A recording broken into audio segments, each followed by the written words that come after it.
Welcome back. So we're asked to solve this equation.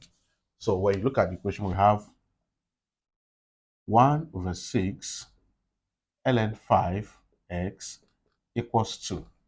All right, so we can use this 6 to multiply the 2, by cross multiplying. So we now have ln 5x equals 12. All right, so what are we going to do this? Of course, we are going to add natural logarithm. So we can be able to remove this ln that is attached to 5x. So what you just have to do, you just say e ln 5x equals e what? 12, right? And you remember in our law of logarithm, if you have e ln x is the same thing as what?